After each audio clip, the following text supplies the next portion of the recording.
On March 31st, the U.S. Department of Education's Office of Civil Rights warned states they deemed non-compliant that they had 10 days to comply with President Trump's executive order aimed at keeping transgender athletes out of female sports or face enforcement from the U.S. Department of Justice. And Maine very quickly demonstrated that we were not going to be in compliance when the Maine Principals Association allowed biological male to participate and win the girls' state championship in the pole vault. Libby highlighted this issue in a post to social media back in February, sharing an unblurred photo of what she claims is a transgender athlete from Greeley High School standing on a podium after a girls' sporting event.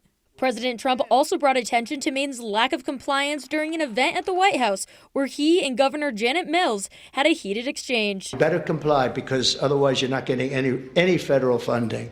See you in court. In the weeks following the exchange between the president and Governor Mills, the Democratic-controlled House moved to censure Libby for her post, which means she essentially is barred from speaking or voting on the House floor.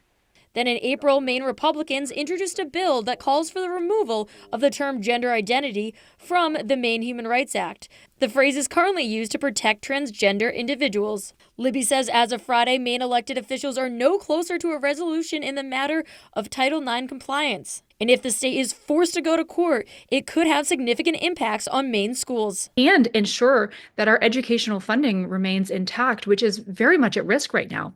We are talking about hundreds of millions of dollars that Maine is poised to not receive by insisting on this woke ideology with which most Mainers don't agree. Governor Mills' office declined to comment, referring us to the Maine Attorney General's office, who is representing the state in the matter.